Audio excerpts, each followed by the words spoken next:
ही सुंदर लग रहा है आज ये कार्यक्रम जो आप लोगों ने इतनी अच्छी यहाँ पे छटा बिखेरी है। बहुत ही सुंदर लग रहा है, प्रसन्नता हो रही है, खुशी हो रही है कि इतना सुंदर कार्यक्रम आयोजित आप लोग ने कर लिया। सबसे पहले तो बधाई के पात्र हैं आप लोग कि इतना सुंदर कार्यक्रम आप लोग ने आयोजित किया। तो देखते ही बन रहा है, सुंदरता बिखेरी हुई है, बहुत ही सुंदर लग रहा है। इसके पहले सबसे पहले तो मैं ये बोलना चाहता हूँ कि बाबा साहब की जयंती का कार्यक्रम जो आप लोग करते हैं अर्थात बहुत ही अच्छा है। इससे जो हम लोगों को मार्गदर्शन मिलता है, हम सभी को जो मार्गदर्शन मिलता है वो ऐसा है कि ये रिपीटेड मिलते रहना चाहिए। बाबा साहब ने जो कार्य किए हैं उनकी जितनी विवेचना की जाए, जितना उसका बखान किया जाए उतना कम है। ऐसे महापुरुष हमारे देश में हुए, इतिहास में ऐसे महापुरुष बहुत ही कम हैं जिन्होंने देश की दशा और दिशा बदल दी है।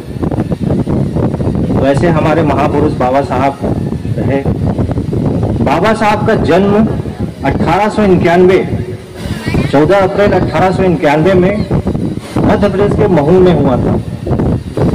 उनके पिताजी सूबेदार, उस समय ब्रिटिश आर्मी में सूबेदार के पद पर कार्य थे। माताजी बहुत ही धार्मिक महिला थी और साधारण गृहिणी। 14 बच्चों में से एक थे बाबा साहब। अगर मैं गलत नहीं हूं तो 14वीं संतान थे। बाबा साहब का जन्म ऐसे समय में हुआ, देश के ऐसे समय में हुआ जब अस्पृश्यता का दौर पूरा फुल हाई पिच पे था। और ऐसे दौर पे जन्म एक महापुरुष लेता है तो उसकी गाथा, उसका बयान हम लोग हर जयंती के अवसर पे करते हैं। बाबा साहब का जन्म होने से ही तय हो गया था कि ये एक मसीहा है जो अस्पृश्यता को खत्म करेंगे, अंधविश्वास को खत्म करेंगे और ये जो देश में पाखंड चल रहा है उसको खत्म करेंगे। जन्म से ही निश्चित हो गया था। कैसे निश्चित हो गया था, महापुरुष कैसे बने बाबा साहब, तो मेरी जो समझ है उसके अनुरूप मैं थोड़ा सा आप लोगों को बताना चाहूंगा। बाबा साहब का जन्म होने के पश्चात 5 साल की उम्र तक, बाबा साहब 5 साल की उम्र तक सामान्य बच्चे की तरह ही थे। मैं ये कहना चाहता हूं कि बाबा साहब कैसे बने, महापुरुष कैसे बने। तो मैंने इसकी थोड़ी सी स्टडी की, रिसर्च किया, तो मैं ये बड़ा उत्सुक रहता हूं हर समय कि महान पुरुष कैसे बनते हैं।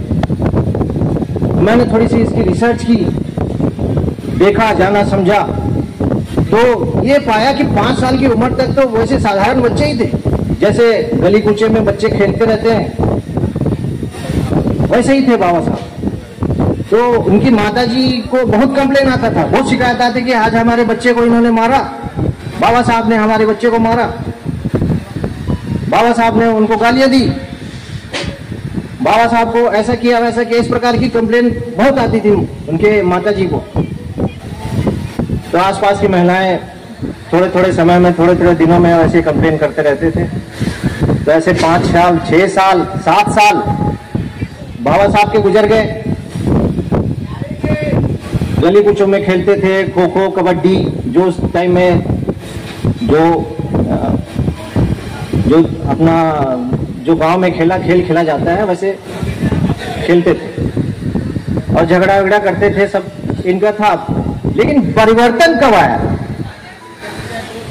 परिवर्तन जब वो स्कूल जाने लगे, अपने भाई के साथ जाते थे स्कूल, तो स्कूल जाते थे, उस समय अस्पृश्यता का दौर था, जाते थे, भेदभाव था, स्कूल में कोने में बैठे रहते थे, पानी मांगते थे, पानी देने के लिए प्यून नहीं था, नो प्यून नो वाटर, ऐसा सिस्टम था वहां पे। तो बाबा साहब जब ये जाने समझे कि भाई पानी पीने के लिए इंसान को तरसाया जा रहा है,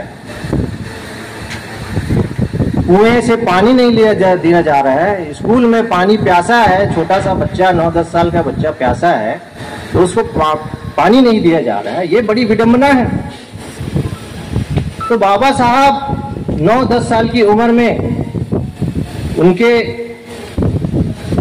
इसी विचार से परिवर्तन आया कि पानी के लिए मनुष्य को कैसे तरसाया जा रहा है। पानी तो ऐसी चीज है, उसका ना कोई रंग रूप, पानी को सभी के लिए होना चाहिए। तो बाबा साहब 9-10 साल की उम्र में सोच में पड़ गए, चिंता में पड़ गए और चिंता से चिंतन में चले गए, चिंता से चिंता में चले गए, चिंतन में चले गए। उन्होंने चिंतन किया। साधारणतः हम लोग क्या करते हैं, कोई चिंता आ गई तो हम लोग चिंता में बस उसका यही देखते रहते हैं कि इसका चिंता हो रही है, बस उसका मन में चलता रहता है। लेकिन चिंता से कुछ नहीं होता, चिंतन से होता है। उसी तरह बाबा साहब को जिन्होंने पानी के लिए तरसाया, तकलीफ दी, अपमान किया, तिरस्कार किया, तो उन्होंने जो उनके खिलाफ ऐसा उस समय कुछ नहीं किया।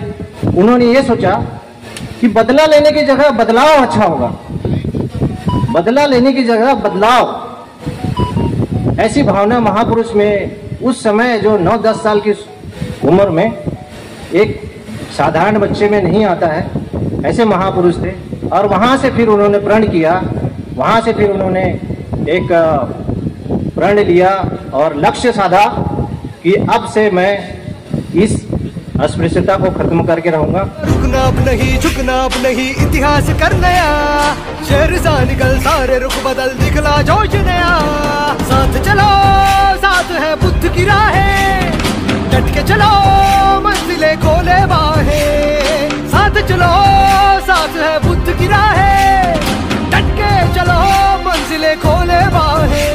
जय भीम क्रांति का नारा है, जय भीम दुनिया में न्यारा है, जय भीम सबका सहारा है, जय भीम जहाँ से भी प्यारा है, जय भीम क्रांति का नारा है, जय भीम दुनिया में न्यारा है, जय भीम सबका सहारा है। जय भीमाची जयंती आली, साऱ्या जगात चर्चा झाली, आला अंगात नचाया जोश, घराघरात भीम जल्लोष।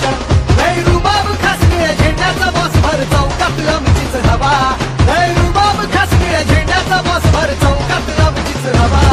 अय भावा माझा जय भीम घ्यावा, अय भावा माझा जय भीम घ्यावा, अय भावा माझा जय भीम घ्यावा, अय भावा माझा जय भीम घ्यावा।